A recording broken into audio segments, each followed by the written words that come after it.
12장 10절에서 20절까지 말씀을 보도록 합니다. 구약 성경 15페이지를 찾아주시기 바랍니다. 찾으면서 들으십시오. 창세기는 4대 사건 4대 인물입니다. 1장부터 11장 창조, 타락, 심판, 바벨탑 사건, 12장부터 50장까지는 4대 인물 아브라함, 이삭, 야곱, 요셉입니다. 우리가 지난 시간부터 하나님께서 인류를 구원하시기 위하여 아브라함을 택하시고 그를 갈대아 우르에서 불러내시는 그 이야기를 살펴보았습니다. 오늘 그 뒤에 이야기를 보도록 하죠. 우리 10절 다 같이 읽습니다. 시작. 그 땅에 기근이 들었으므로 아브라함이 애굽에 거류하려고 거리로 내려갔으니 이는 그 땅에 기근이 심하였음이라. 아멘. 그 땅이 어디입니까? 하나님께서 인도하신 가나안 땅입니다. 근데 그 가나안 땅에 문제가 발생했어요. 원래 이 가나안 땅은 지역적으로도요, 이 지중해 연안에 소수의 땅을 제한놓고는 척박한 땅입니다. 제가 가보니까 전부 광야입니다. 그래서 우기를 제한 그 이후, 그러니까 우기의 몇 달을 제한 이후에는 항상 땅이 척박할 수밖에 없습니다. 근데 하나님께서는 그 땅이 젖과 꿀이 흐르는 땅이요 약속의 땅이라 하여 아브라함을 그 땅으로 인도하여 주셨습니다. 아브라함도 철석같이 믿었을 것입니다. 가나안 땅은 좋은 땅일 것이다. 근데 여러분, 문제가 다가옵니다. 그 땅에 기근이 들었습니다. 먹을 것이 다 없어진 것입니다. 여기에서 우리가 중요하게 생각해야 될 것이 있습니다.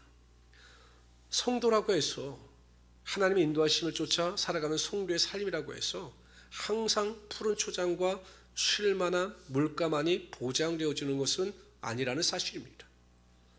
성도님들은 가끔 착각합니다. 아이고, 내가 예수를 믿는데, 내가 하나님을 잘 섬기고 수고하고 헌신하는데 왜 나에게 이런 어려움이 다가옵니까, 목사님? 왜 내 자녀가 나로 이렇게 저를 어렵게 만들고 내 남편이, 내 아내가, 또 우리 성도들이 나를 왜 이렇게 어렵게 만듭니까? 내가 예수를 믿는 것이 너무 힘이 듭니다 라고 탄식하는 분들이 있습니다. 이해는 되죠. 힘드니까 탄식할 수는 있죠. 그러나 여러분, 잘못 이해하는 것입니다. 예수 믿는 성도라고 해서 고난이나 환난으로부터 더 자유로울 수 있는 것은 절대 아닌 것입니다. 또 이렇게 말씀하시는 분이 있어요. 저 집사님은 나랑 똑같이 비슷한 저 집사님은 아무 문제가 없는 것 같고 정말 편하게 사는 것 같은데 왜 나만 이렇게 어렵습니까? 라고 반문하시는 분들도 있습니다. 두 가지 오해입니다. 그분의 삶을 속속히 알고 계십니까? 그분이 정말로 고난을 당하고 고난 때문에 가슴 아파 하시는지 안 하시는지 아십니까? 겉으로 보기에는 모르는 것입니다. 그러나 깊숙이 들어가면 고난으로부터 자유로운 사람은 아무도 없습니다. 오히려 전혀 고난이 없어 보이는 그분의 삶이 오히려 본인이 생각하는 것보다 더 고난의 깊은 구덩이에 있을지도 모르는 것이죠. 또 한 가지는 남과 나를 왜 비교합니까? 하나님께서 우리를 창조하실 때 각 개인의 고유의 인생의 짐을, 인생의 길을 예비하신 것입니다. 그분의 인생이 있는 것이고 나의 인생이 있는 것입니다. 믿음은 절대 비교해서는 안 되는 것입니다.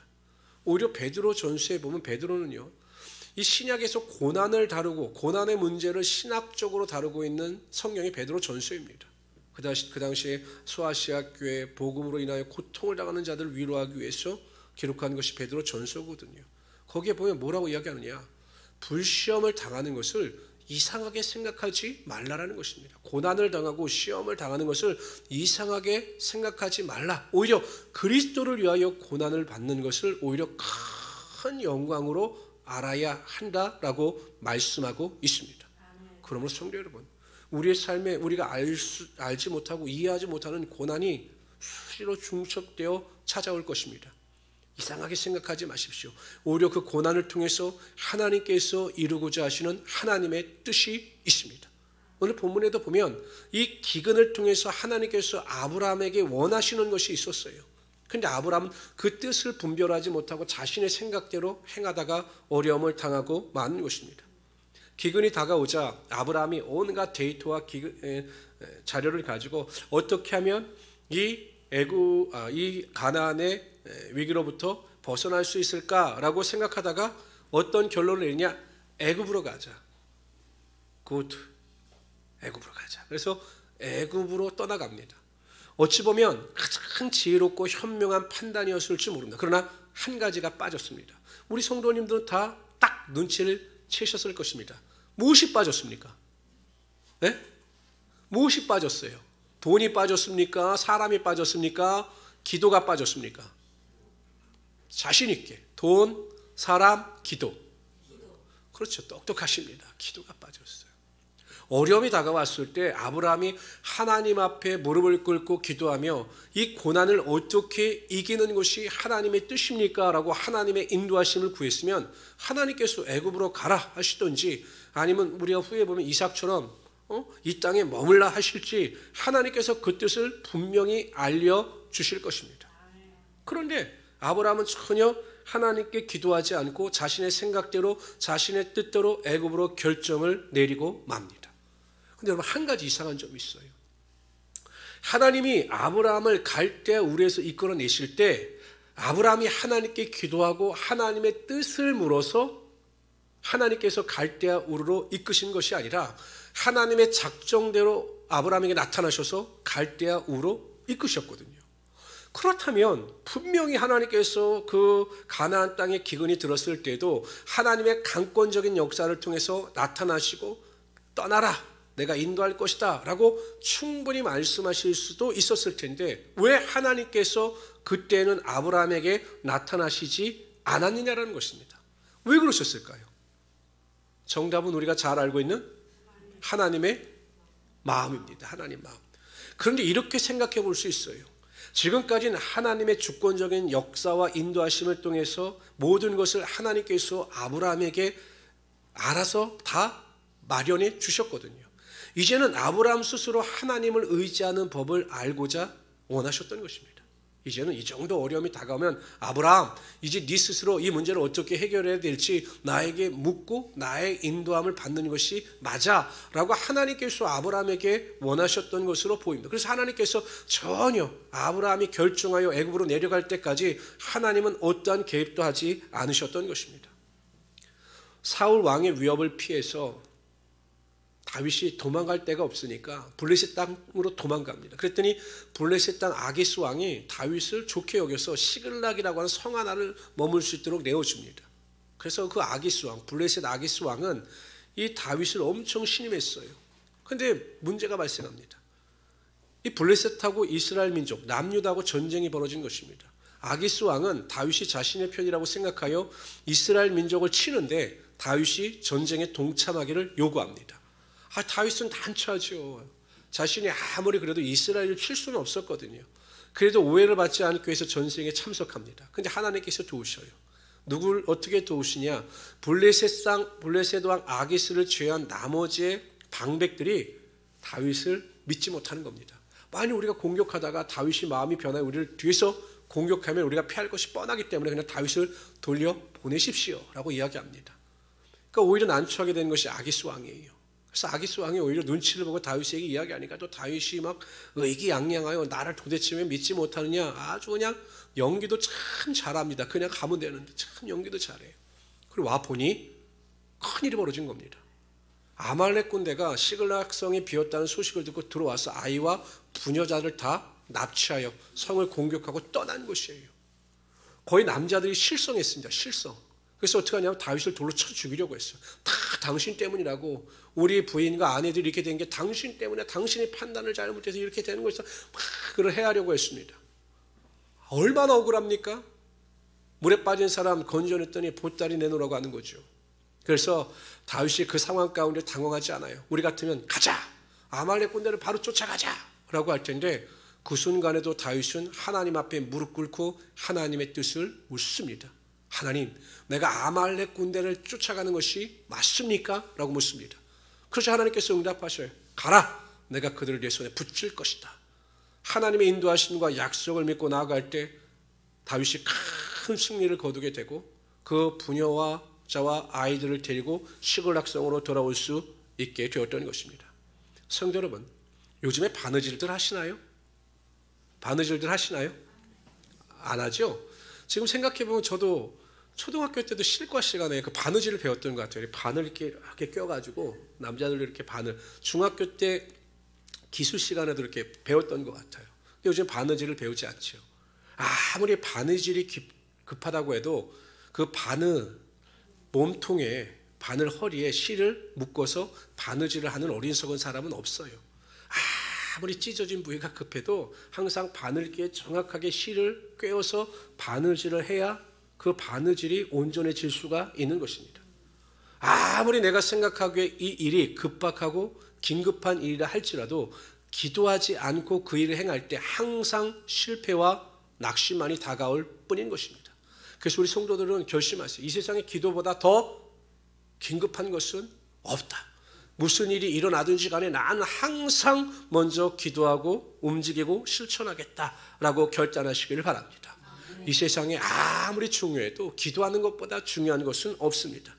이 세상에 아무리 능력 있는 일이 많다 할지라도 기도하는 일보다 능력 있는 일은 없습니다. 우리가 일을 하면 우리의 능력 안에서만 그 일을 행할 수 있지만 우리가 기도하면 능력 밖에 있는 일을 하나님께서 행하시기 때문에 능치 못할 일이 없게 되는 것입니다. 그래서 우리 성도님들은 항상 습관적으로 무슨 일이든지 기도하고 하나님의 뜻을 물으며 말씀 가운데 순종하며 살아갈 수 있는 우리 성도들이 되시기를 주님의 이름으로 축원합니다. 11절부터 13절까지 여러분 11절 먼저 읽어줘. 11절 시작. 그의 아내 사라에게 말하되 내가 알기에 그대는 아리따운 여인이라 애굽 사람이 그대를 볼 때 이르기를 이는 그의 아내라 하여 나는 죽이고 그대는 살리리니 원하건대 그대는 나의 누이라 하라. 그러면 내가 그대로 말미암아 안전하고 내 목숨이 참 아브라함이 기도하지 않으니까 근데 진짜 사례가 예쁘긴 예뻤나 봐요.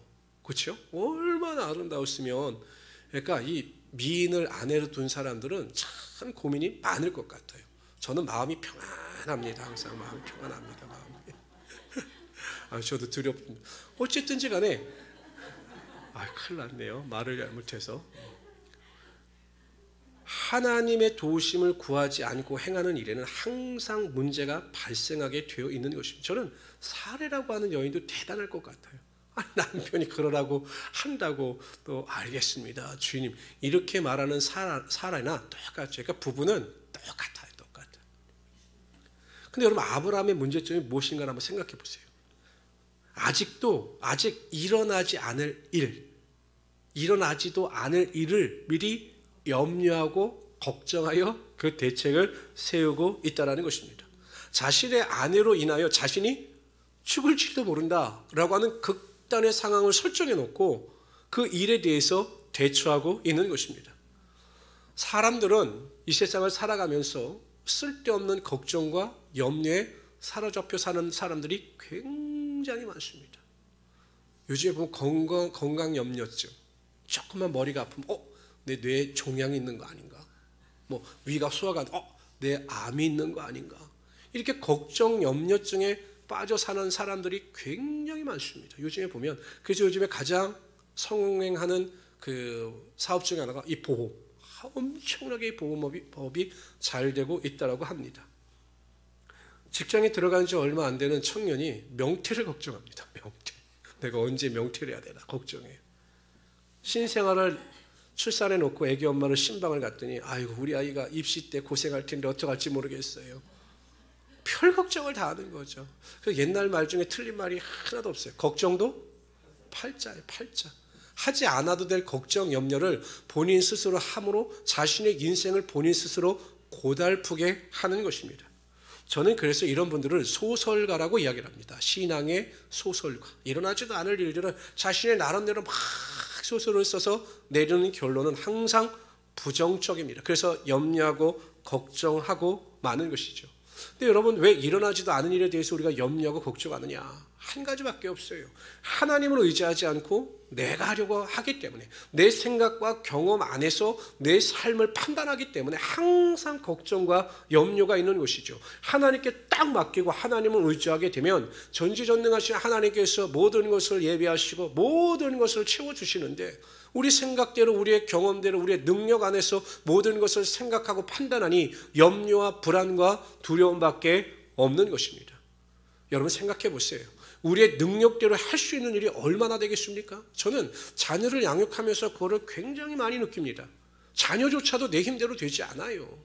자녀가 내 마음대로 됩니까? 나랑 가장 가깝고 어찌 보면 내 말을 가장 잘 듣는 아들, 딸인데 그 아들, 딸도 내 마음대로 내 뜻대로 되지 않아요. 그만큼 우리는 연약하고 부족한 사람들입니다. 제가 나이를 들어가면서 우리 권사님이나 장로님 앞에서 정말 죄송하지만 제가 나이를 들어가면서 느끼는 것 중에 하나가 이게 세상의 진리라는 거예요. 세상은 내가 할 수 있는 일보다는 할 수 없는 일이 훨씬 더 많다는 것입니다. 그런데 사람들은 내가 할 수 있는 일이 많다고 생각해요. 아닙니다. 세상을 살다 보면 내가 할 수 없는 일이 할 수 있는 일보다 훨씬 더 많구나. 그래서 내가 세상에 겸손하여지고 하나님 앞에 겸손하여져서 하나님께 모든 것을 의지하며 살아가야 되겠구나라는 것을 제가 확실하게 느끼고 믿고 있는 것입니다. 그래서 하나님께서 우리에게 뭐라고 말씀하셨어요? 우리 연약함을 다 아시는 하나님께서 뭐라고 약속하셨냐면 두려워 말라. 내가 너와 함께함이라. 놀라지 말라. 나는 내 하나님이 됩니다. 내가 네 하나님이 됩니다. 내가 너를 굳세게 하리라. 참으로 너를 도와주리라. 참으로 나의 의로운 오른손으로 너를 붙들리라. 하나님께서는 우리의 연약함을 아십니다. 그렇기 때문에 항상 도와주실 준비가 되어 있는 것입니다. 우리가 구하기만 하면 항상 하나님은 스탠바이하고 계시는 거예요. 그냥 구하기만 하면 세상의 119보다 더 빠르게 우리를 찾아오셔서 문제도 해결해 주시고 우리의 삶에 하나님의 복이 반드시 임하게 하여 주시는 것입니다. 성도님들, 하나님만을 의지하며 살아가시는 하나님의 귀한 성도들이 되시기를 주님의 이름으로 축원합니다. 우리 14절부터 16절까지 한 절씩 읽읍시다. 다 같이 읽읍시다. 시작. 아브라함이 애굽에 이르렀을 때 애굽 사람들이 그 여인이 심히 아립다움을 보고 바로의 고관들도 그를 보고 바로 앞에서 칭찬함으로 그 여인을 바로의 궁으로 이끌어 들인지라. 이에 바로가 그로 말미암아 아브라함을 후대함으로 아브라함이 양과 소와 노비와 암수 나귀와 낙타를 얻었더라. 보세요, 여러분. 아브라함이 염려하던 그 일이 그대로 일어났습니다. 여러분, 우리가 고난과 인내 가운데 승리한 사람 하면 욥이잖아요. 욥, 인내의 사람. 근데 욥이 자신의 자녀들이 다 죽고 또 자신의 재산도 다 잃고 자신에게는 그 종기, 욕창이 나서 막 기화로 막 자신의 몸을 긁고 할 때 아내도 떠나갔습니다. 절대 절망의 상한 가운데 처해 있었습니다. 그때 그 친구 3명이 와서 그를 위로하고자 찾아왔을 때 그 친구들을 향해서 이렇게 이야기합니다. 우리 읽어봅시다. 시작. 내가 두려워하는 그것이 내게 임하고 내가 무서워하는 그것이 내게 임하고 내가 무서워하는 그것이 내 몸에 미쳤구나. 그러니까 욥도 믿음이 있는 사람인데 항상 염려와 걱정이 있었어요. 내가 가지고 있는 이 많은 재산, 내가 소유하고 있는 똑똑하고 아름다운 내 자녀들이 어느 순간 다치거나 사라지는 것은 아닐까라고 하는 두려움이 있었고 무서움이 있었는데 그 두려움과 무서움 그대로 자신의 삶에 이러한 어려움과 고난이 나타났다라고 고백하고 있는 것입니다. 그러니까 욥도 그런 생각을 가지고 있었는데 이러한 일이 벌어지니까 본인 자신도 깜짝 놀랐던 것입니다. 성도 여러분, 꼭 기억하십시오. 성도들이 생각하는 그 생각이나 성도들이 하는 그 말에는 능력이 있습니다. 능력. 하나님께서는 성도들의 생각이나 하나님께서 그 성도들의 말에 번세와 능력을 부어 주시는 것입니다. 제가 예전에 믿지 않는 사람들이 쓴 책 중에 모든 우주가 인간의 생각 안에서 집중되어진다, 이런 내용의 책이 있었어요. 그러니까 인간이 생각하는 대로 그 생각의 힘이 우주의 삼라만상의 모든 것을 끌어들인다. 그러면서 그 사람이 말하는 것을 성경적인 거죠. 항상 긍정적으로 생각하고 좋은 것을 생각하고 적극적인 마인드를 가지고 살아가면 그 생각이 세상을 끌어들이고 성공을 끌어들인다, 이런 내용의 책이었거든요. 근데 여러분, 예수 믿는 성경에 보면, 우리가 가지고 있는 성경에 보면 모든 성경의 전체적인 내용이 그런 내용입니다. 여러분, 열정탁군이 가나안 땅을 정탐하고 난 뒤에 자신들을 뭐라고 이야기합니까? 메뚜기라고 이야기해요. 메뚜기. 우리 메뚜기다, 그들과 비교하면. 그러니까 사고 자체가 메뚜기니까 인생도 메뚜기처럼 살다가 광야에서 다 멸망당하고 말았던 것입니다. 그런데 여러분, 여호수아 갈렙은 뭐라고 이야기합니까? 그들은 우리의 밥이다는 것이에요. 우리가 능력자고 우리 주인이고 우리가 권세다. 그 사고를 가지고 있으니까 그걸 끌어들이는 거죠. 하나님께서 그의 사고대로 생각대로 긍정적인 마인드 가운데 끌어들이신 것입니다. 그래서 여호수아 갈렙에게 그러한 축복과 그러한 은혜와 능력이 나타나게 하여 주신 거죠. 성도 여러분, 잘 기억하세요. 여기는 학생들이나 어린 자녀들이 없어서 그런데 아이들은 부모의 마인드나 생각을 그대로 담습니다. 손자 손녀들도 마찬가지예요.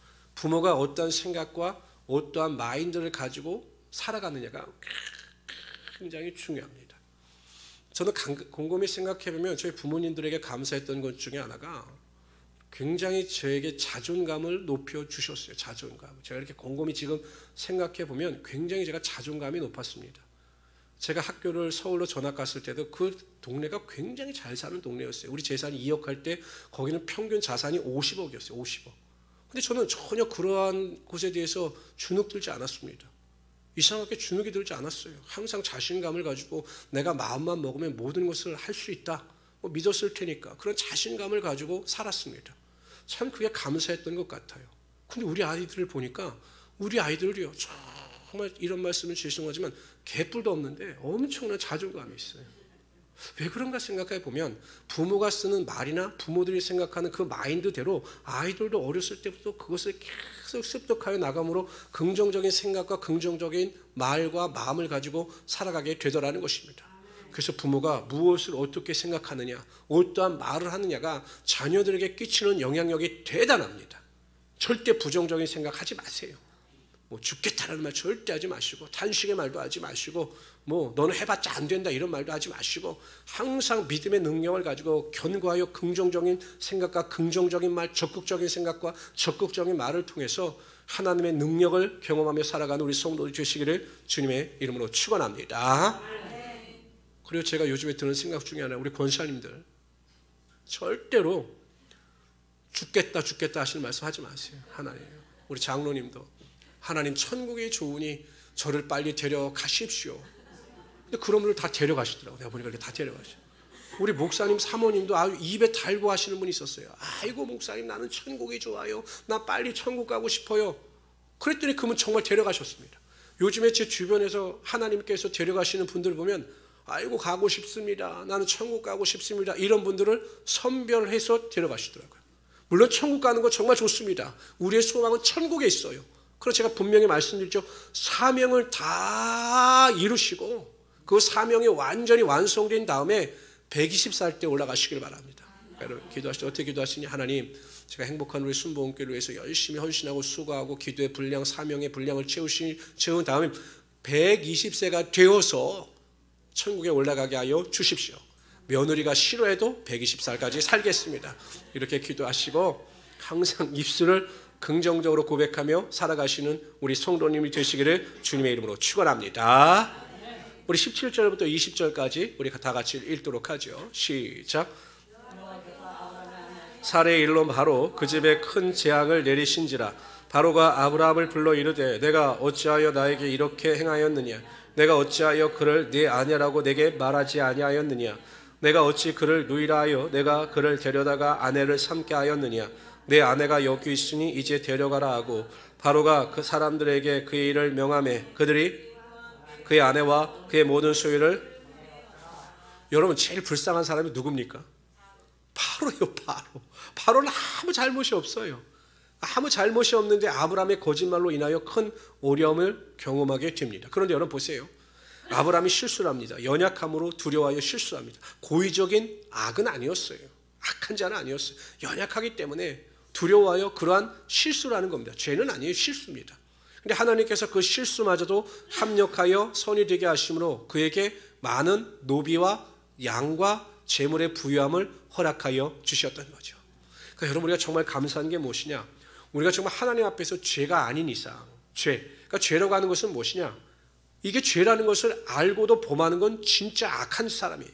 그래 예수 믿는 사람들은 그러한 죄를 범할 수가 없어요. 왜냐하면 그 요한일서에 보면 하나님의 씨가 구원을 받을 때 우리 안에 있으므로 우리는 죄를 범할 수가 없다 이렇게 말씀하고 있거든요.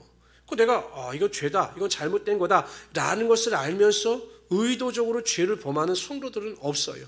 그런데 베드로처럼 육신이 연약해서 예수님을 3번 부인하는 그런 죄, 판단이나 또한 어떠한 실수로 인해서 감정의 연약함으로, 왜냐하면 그렇잖아요. 우리가 항상 감정이 좋은 것이 아니라 우리가 또 눌려서 감정적으로 어려울 때가 있거든요.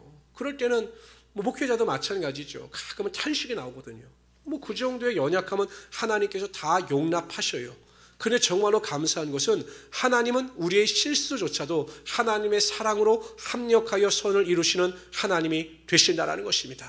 하나님의 사랑을 믿으십시오. 하나님이 얼마나 나를 사랑하시는지, 내가 실수해도 그 실수를 통해서 하나님의 능력이 나타나게 하시고 하나님의 임재가 나타나게 하여 주시라는 것입니다. 이것을 생각하면 우리가 얼마나 감사합니까? 그렇잖아요. 자녀들이 실수하면 부모가 그 자녀들의 실수를 다 커버해 줍니다. 다 도와줍니다. 이처럼 하나님은 항상 불꽃 같은 눈동자로 우리의 일거수일투족을 살펴보셔요. 매 순간마다 우리를 보고 계십니다.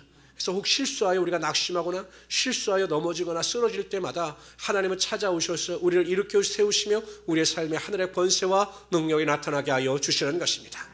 이런 믿음을 가지고 하나님의 사랑을 의지하여 절대 절망에 빠지지 마시고 다시 믿음으로 일어서서 하나님을 향하여 전진해 나가시는 우리 귀한 성도들이 되시기를 주님의 이름으로 축원합니다. 기도합시다. 조시 하나님, 정말로 감사합니다. 항상 우리를 사랑하신 하나님, 은혜와 능력을 가지고 나가게 하신 하나님, 오늘 우리 모든 성도들에게 함께하여 주셔서 고난과 환난 가운데서도 믿음으로 기도하게 하시며 우리가 하나님 안에서 순종하며 살아가는 자들이 다 되게 하여 주시옵소서. 하나님은 여전히 우리와 함께 하시며 여전히 우리를 사랑하시는 하나님의 능력이 되십니다. 우리가 그런 믿음을 가지고 승리하며 모든 문제 앞에 견고하여 넘어지지 아니하도록 역사하여 주시옵소서. 하나님의 나라와 의를 쫓아 살아가는 자들이 되게 하여 주시옵소서. 감사하며 예수님의 이름으로 기도드리옵나이다. 아멘.